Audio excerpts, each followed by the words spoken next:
बेशक अब के खबरों के मवाद के लिए ये एक मुसव्वदा है।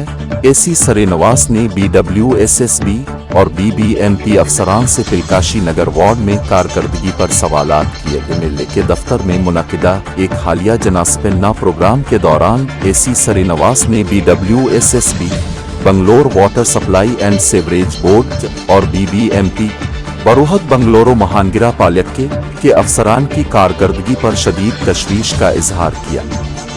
उन्होंने खास तौर पर हाउस टैक्स अफसरान से सवाल किया, इस बात पर रोशनी डालते हुए कि वो पिलकाशी नगर वार्ड में अपनी जिम्मेदारियां सही तरीके से अदा नहीं कर रहे।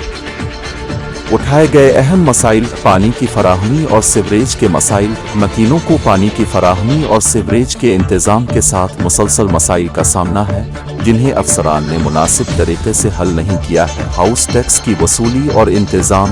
हाउस टैक्स की वसूली और इंतजाम में नाअहली और ताख़ीर के बारे में वसी पैमाने पर शिकायत है, जिसकी वजह से मकीनों में मायूसी पाई जाती है।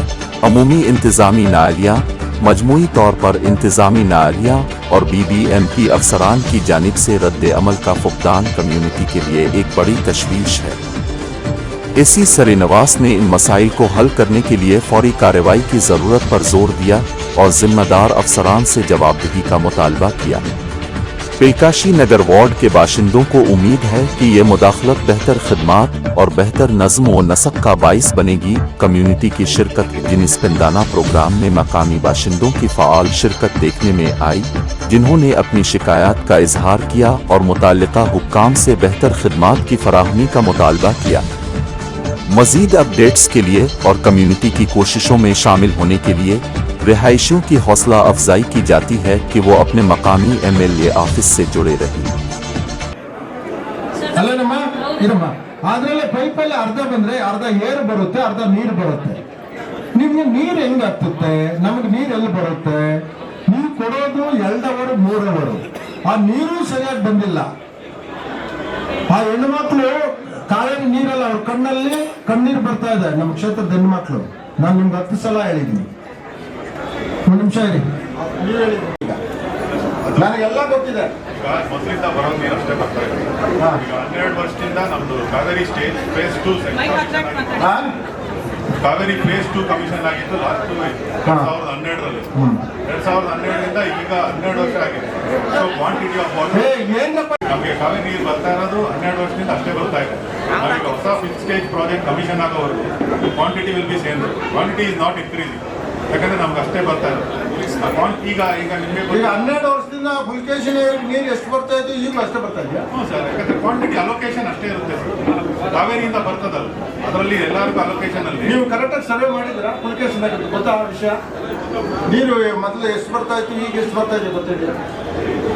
ಇದ್ರ ಗೊತ್ತಿದ್ರೆ ಹೇಳಿ. ಇಲ್ಲ ನಾನು ಶಾಸಕ, ನನಗೆ ಪಿನ್ ಟು ಪಿನ್ ಗೊತ್ತು, ವಾಲ್ ಗೊತ್ತು, ಎಲ್ಲ ಗೊತ್ತು ಅಲ್ವಾ?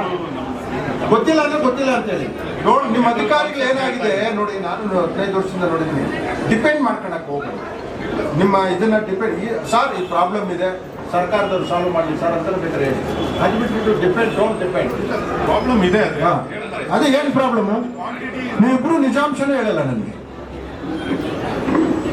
ನಾನು ನಿಮ್ಮ ಚೇರ್ಮನ್ ಕಡೆಯಿಂದನೇ ಹೇಳಿಸ್ಕೊಡ್ತೀನಿ ನಿಜಾಂಶ, ಅಥವಾ ಚೀಫ್ ಇಂಜಿನಿಯರ್ ಕಡೆಯಿಂದ ಹೇಳಿಸ್ಕೊಡ್ತೀನಿ. ಹೇಳಿ. ಅದೇ ಸರ್, ಆಯ್ತು. ನಮ್ಮದೇ ನೀರು ಇಲ್ಲ, ನೀರೇ ಕೊಡೋದು ಜನಗಳಿಗೆ. ಆಯ್ತು, ಅದೇ ನೀರು ಕೊಡ್ಬೇಕಂದ್ರೆ ಏನ್ ಮಾಡ್ಬೇಕು? ಆಯ್ತಪ್ಪ, ಆಯ್ತು, ನಿನ್ ಬಂದೆ ನಾನು. ಈಗ ನಮ್ಮ ಜನಕ್ಕೆ ಸರಿಯಾದ ನೀರು ಕೊಡ್ಬೇಕಂದ್ರೆ ಏನ್ ಮಾಡ್ಬೇಕು? ಎಲ್ಲರೂ ಬಂದಿದೆ. ಎಷ್ಟು ದಿನದಲ್ಲಿ 300ಕ್ಕಿಂತಲೂ ಜಾಸ್ತಿ ಇವತ್ತು ಜನಸ್ಪಂದನ ಕಾರ್ಯಕ್ರಮದಲ್ಲಿ ಕ್ಷೇತ್ರದ ಅರ್ಜಿಗಳು ಬಂದಿದೆ. ಅದರಲ್ಲಿ 90ರಿಂದ 100 ಜನ ಇವತ್ತು ಕೇಳಿದ್ದಾರೆ. ಸಾಧ್ಯವಾದಷ್ಟು ಇಲ್ಲೇ ನಮ್ಮ ಅಧಿಕಾರಿಗಳು ಆನ್ಸರ್ ಮಾಡಿದ್ದಾರೆ, ಸಾಲ್ವ್ ಮಾಡಿದ್ದಾರೆ. ಉಳಿಕೆ ಅರ್ಜಿಗಳನ್ನ ಇದನ್ನ ಸೇರಿಸಿ ನಾವು ಅಧಿಕಾರಿಗಳಿಗೆ ಎಲ್ಲರಿಗೂ ಕಳಿಸ್ಕೊಡ್ತೀವಿ.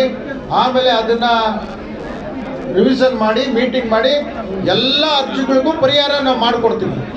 No question, no compromise. ಎಲ್ಲ ಅರ್ಜಿಗಳಿಗೂ ಪರಿಹಾರ ಆದಷ್ಟು ಬೇಗನೆ. ಓಕೆ, ಈಗ ಇಂಪಾರ್ಟೆಂಟ್ ಸಮಸ್ಯೆಗಳು ಈ ಸುಮಾರು ಬಸ್ ಸ್ಟಾಪ್ಗಳ ಬಗ್ಗೆ ಸ್ಟೂಡೆಂಟ್ ತೊಂದರೆ ಆಗ್ತದೆ ಹೇಳ್ತಾ ಇದ್ರೆ, ಅದಕ್ಕೆ ನೆಕ್ಸ್ಟ್ ನಮ್ದು ಇರೋದೇ ಎಲ್ಲ ಬಸ್ ಸ್ಟ್ಯಾಂಡ್ಗಳನ್ನ ಆಧುನೀಕರಣಗೊಳಿಸಿ ಅಭಿವೃದ್ಧಿ ಮಾಡಿ ನಾವು ಎಲ್ಲ ಬಸ್ ಸ್ಟಾಪ್ಗಳನ್ನ ಅಭಿವೃದ್ಧಿ ಮಾಡ್ತೀವಿ. ಮಾಸ್ಕ್ ರೋಡ್ ನಲ್ಲಿ ಆ ಚರಂಡಿ ಒಂದು ರಿಲೀಸ್ ಮಾಡ್ತಾ ಇದ್ರಲ್ಲ, ರಂಜಾನ್ಗಿಂತ ಮುಂಚೆ 45 ಡೇಸ್ ಕಂಪ್ಲೀಟ್ ಮಾಡ್ಕೊಂಡು ನಿಮ್ ಮುಂದೆ ಕಾಂಟ್ರಾಕ್ಟ್ ಹೇಳಿದ್ರು, 100 ಡೇಸ್ ಸ್ಟಾರ್ಟ್ ಕೊಡ್ತು. ಆದಷ್ಟು ಈಗ ನಾವು ಡೈರೆಕ್ಷನ್ ಕೊಟ್ಟಿದ್ದೀವಿ, ಆದಷ್ಟು ಬೇಗ ಮುಗಿಸ್ತೀವಿ. ಸರ್, ಈಗ ತಾವು ತಂದಿರೋ ಕೋಟಿ ಬಗ್ಗೆ ಈಗ ತಾವು ಸುಮಾರು ಕಾಮಗಾರಿ ಚಾಲನೆ ಮಾಡಿದ್ದೀರಾ, ಇದ್ರ ಬಗ್ಗೆ ಜನಕ್ಕೆ ಮಾಹಿತಿ ಕೇಳಿದ್ಯಾ? ಪ್ರೋಗ್ರೆಸಿವ್ ರಿಪೋರ್ಟ್ ಕೊಡೋದಕ್ಕೆ ಪ್ರೋಗ್ರೆಸ್ ನಡೀತಾ ಇದೆ. ಎಲ್ಲರಿಗೂ ಅವರ ಏರಿಯಾದಲ್ಲಿ ಕೆಲಸಗಳು ಸ್ಟಾರ್ಟ್ ಆಗಿದೆ. ಇನ್ನ ನಮ್ದು JLR ಸ್ಟಾರ್ಟ್ ಆಗಬೇಕು, ವೈಟ್ ಟಾಪಿಂಗ್ 100 ಕೋಟಿ ಸ್ಟಾರ್ಟ್ ಆಗಬೇಕು. ಇನ್ನ ಸುಮಾರು ದುಡ್ಡು ಪೆಂಡಿಂಗ್ ಇದೆ. ಎಲ್ಲ ಈ ನಮ್ಗೆ 2 ತಿಂಗಳು ವೇಸ್ಟ್ ಆಯಿತು MP ಎಲೆಕ್ಷನ್ ಅಲ್ಲಿ, ಏನು ಮಾಡೋಕ್ಕಾಗಲಿಲ್ಲ. ಈಗೆಲ್ಲ ಟೆಂಡರ್ಗಳೆಲ್ಲ ಮಾಡ್ತಾ ಇದ್ದಾರೆ, ನಮ್ಮ ಅಧಿಕಾರಿಗಳೆಲ್ಲ ಪ್ರೋಸೆಸ್ ಮಾಡ್ತಾ ಇದ್ದಾರೆ. ಆದಷ್ಟು ಬೇಗನೆ ಪೂಜೆ ಮಾಡಿ ಕೆಲಸ ಸ್ಟಾರ್ಟ್ ಮಾಡ್ತೀವಿ. ಸರ್, ಪ್ರಕಾಶ್ ರಾಥೋಡ್ ಸರ್ ಹೇಳಿದ್ದಾರೆ ಈ ಲಾ ಅಂಡ್ ಆರ್ಡರ್ ಸಮಸ್ಯೆ ಬಗ್ಗೆ. ಈಗ ಪರ್ಟಿಕ್ಯುಲರ್ಲಿ ಗಾಂಜಾ ಇದ್ರ ಬಗ್ಗೆ ನಾವು ಸುಮಾರು ದಿನ ಹಿಂಚೆ ಸುನೀಲ್ ಸರ್ ಜೊತೆ 2-3 ಕಾರ್ಯಕ್ರಮ ಎಲ್ಲ ಮಾಡಿದ್ವಿ. ಸರ್, ಇದ್ರ ಬಗ್ಗೆ ಜನರ ಜೊತೆ ಸೇರಿಸಿ ಪೇರೆಂಟಿಂಗು ತುಂಬಾ ಇಂಪಾರ್ಟೆಂಟ್. ನೋಡಿ ಆದಷ್ಟು ನಮ್ಮ ಕ್ಷೇತ್ರದಲ್ಲಿ ಮೊದಲಿಗೂ ಈಗೂ ತುಂಬಾ ವ್ಯತ್ಯಾಸ ಇದೆ. ನಾನು ಬಂದಾಗ ಓಪನ್ ಆಗಿ ಗಾಂಜಾ ನಡೀತಾ ಇತ್ತು, ಓಪನ್ ಆಗಿ ಮಾಡ್ತಾ ಇದ್ರು. ಈಗ ನಮ್ಮ ಪೊಲೀಸ್ ಅಧಿಕಾರಿಗಳು ಅದನ್ನ ಬಹಳ ರೀತಿ ಟೆಕ್ನಿಕಲ್ ಆಗಿ ಮೀಟಿಂಗ್ ಮಾಡಿ ಹೆಚ್ಚು ಒತ್ತಡ ಕೊಟ್ಟು ಈ ಎಲ್ಲ ಕಡೆ ಓಡಾಡಿ ಅದನ್ನ ಅವಾಯ್ಡ್ ಮಾಡಿದ್ದಾರೆ. ಈಗ ಕಣ್ಣು ಮುಂದೆ ಆಗೋಂಥದ್ದು ಸ್ಟಾಪ್ ಆಗ್ಬಿಟ್ಟಿದೆ. ಈಗ ಕದ್ದು ಮುಚ್ಚಿ ಮಾಡ್ತಾವ್ರೆ. ಮನೆನೇ ಕಳ್ಳ ಇದ್ರೆ ಏನ್ ಮಾಡೋಕ್ಕಾಗುತ್ತೆ? ಹಂಗೆ ನಮ್ಮ ಕ್ಷೇತ್ರದಲ್ಲಿ ಮನೆಗಳಲ್ಲಿ ನಡೀತಾ ಇದೆ. ಅದು ನೀವು ಸಾರ್ವಜನಿಕರು ಎತ್ತೆಚ್ಚಿಕೊಂಡು ಪೊಲೀಸ್ ಡಿಪಾರ್ಟ್ಮೆಂಟ್ಗೆ ಮಾಹಿತಿ ಕೊಟ್ರೆ ಅದು ಅವಾಯ್ಡ್ ಆಗ್ತದೆ.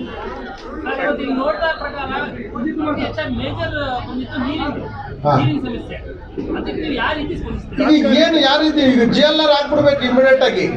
ಅದು ಪೂಜೆ ಮಾಡ್ತೀವಿ. ಈಗ ಟೆಂಡರ್ ಕರೆದಿದ್ದೀವಿ, ಪ್ರೊಸೆಸಿಂಗ್ ಅಲ್ಲಿ ಇದೆ.